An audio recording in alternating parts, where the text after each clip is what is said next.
Il est impossible de se débarrasser de toutes les bactéries, car elles constituent une partie essentielle de notre corps. Nous avons en nous des milliers de milliards de microbes qui contribuent de manière cruciale au bon fonctionnement de notre organisme. Les bonnes bactéries combattent les mauvaises et nous protègent contre de nombreuses maladies. Elles renforcent notre système immunitaire, nous rendent plus forts et plus résistants aux dangers de notre monde. Mais l'une des choses les plus fascinantes est que ces microbes peuvent aussi affecter notre comportement. Ces minuscules créatures peuvent nous rendre furieux, tristes, heureux, nerveux ou encore affamés ou malades. Il peut y avoir des microbes sur n'importe quelle partie de ton corps, mais ils ne passent pas leur journée à se détendre. Ils luttent constamment pour leur survie. Les gros microbes mangent les petits. Les bactéries protectrices attaquent les nuisibles.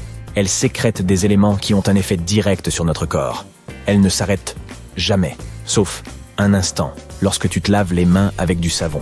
Mais après quelques minutes, tout recommence. Notre corps abrite non seulement des bactéries, mais aussi des champignons et des virus.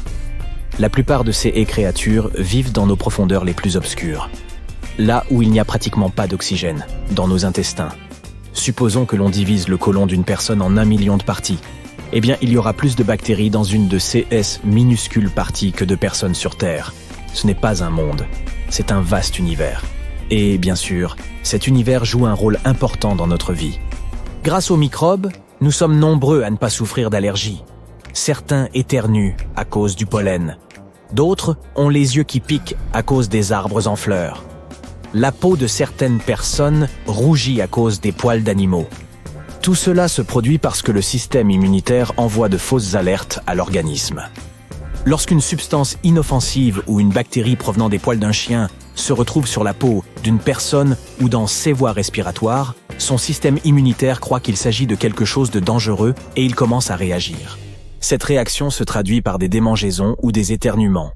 Et le système immunitaire peut même s'attaquer aux bonnes bactéries, ne sachant pas comment coexister avec elles. Cela entraîne de graves problèmes de santé. Mais si ton corps sait s'entendre avec les microbes inoffensifs, tu n'auras pas de réaction telle que des éternuements ou des rougeurs. Par exemple, les microbes qui apparaissent tôt dans nos intestins modifient le comportement des cellules immunitaires, de sorte que, avec le temps, elles cessent de se défendre contre de nombreux micro-organismes. Si tu souhaites obtenir ce résultat, veille à ce que ton corps soit en contact avec la biodiversité de ton environnement, et le plus tôt dans la vie, le plus bénéfique. On estime que notre microbiome se forme au cours de nos 3 premières années. Ces germes nous accompagnent ensuite tout au long de la vie. Si tu essuies régulièrement les poignées de tes portes et tout est couvert avec un antiseptique, que tu ne ramasses jamais de nourriture par terre, que tu sors le moins possible de chez toi et que tu as peur de te salir, ton système immunitaire sera très probablement refermé sur lui-même. Tout microbe provenant du monde extérieur sera alors considéré comme un ennemi. En même temps, les scientifiques ne savent pas exactement comment l'absence d'un groupe particulier de microbes peut entraîner des problèmes de santé. En outre, les personnes ayant grandi dans un environnement trop propre et qui luttent constamment contre les germes sont plus susceptibles de souffrir d'allergies et de tomber malades. Leur système immunitaire est plus faible que celui des personnes qui acceptent un peu de saleté dans leur vie. Courir dans les flaques d'eau, nager dans un lac, la boue, la poussière, tout cela concourt au renforcement de ton système immunitaire. Mais cela ne veut pas dire qu'il ne faut pas se laver. La douche est nécessaire pour l'hygiène, la propreté de la peau et pour se débarrasser de l'odeur de la sueur. D'ailleurs, cette odeur désagréable est causée par des bactéries qui sécrètent des acides. Mais ne te lave pas trop souvent, c'est-à-dire plusieurs fois par jour. 1 ou 2 fois suffisent. Et n'utilise pas un gant de toilette à chaque fois. Non seulement tu élimines les bactéries nocives et la saleté, mais tu détruis également les bons microbes et les graisses dont ta peau a besoin. Alors voilà, tu sors de la douche, tu es en pleine forme et tu commences à te sécher avec ta serviette. Et là, il peut y avoir un problème. Lorsque tu t'essuies, tu crées de microscopiques fissures dans ta peau et des bactéries apparaissent rapidement. Elles s'accrochent à ta serviette et se multiplient à grand rythme. Le lendemain, tu t'essuies avec la même serviette et ces bactéries s'infiltrent dans les micro-fissures de ta peau. Tu dois donc laver tes serviettes plus souvent. Des scientifiques ont mené des études à grande échelle et ont découvert que la présence ou l'absence de certains types de bactéries intestinales peut entraîner une dépression. Les microbes qui vivent en nous produisent ces substances qui affectent les cellules nerveuses de notre cerveau et, éventuellement, notre humeur.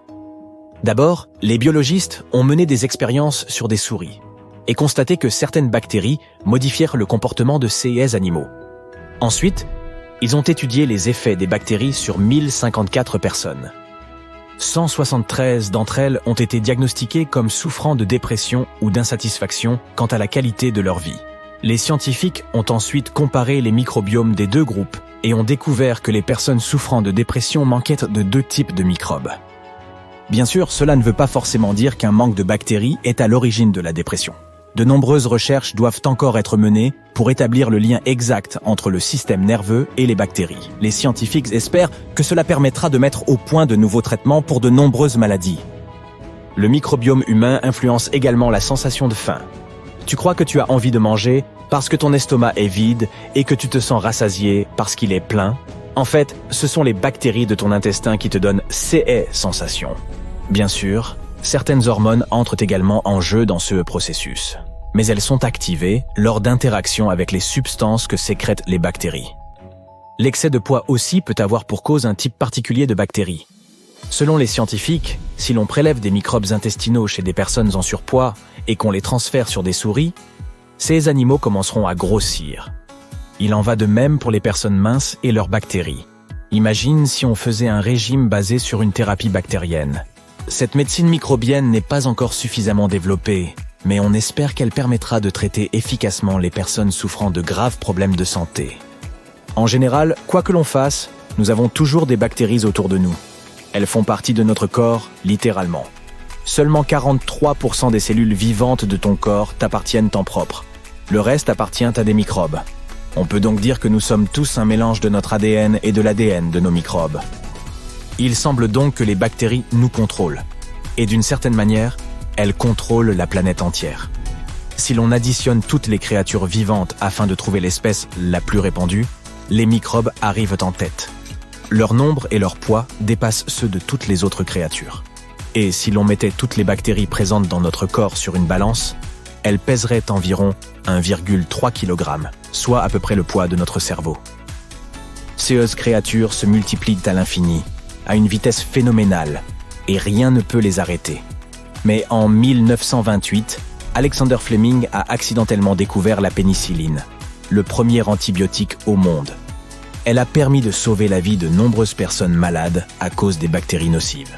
Cependant, la pénicilline détruit non seulement les mauvaises bactéries, mais aussi les bonnes. Lorsque nous avons commencé à l'utiliser, nous avons été confrontés au problème des allergies et de l'affaiblissement du système immunitaire.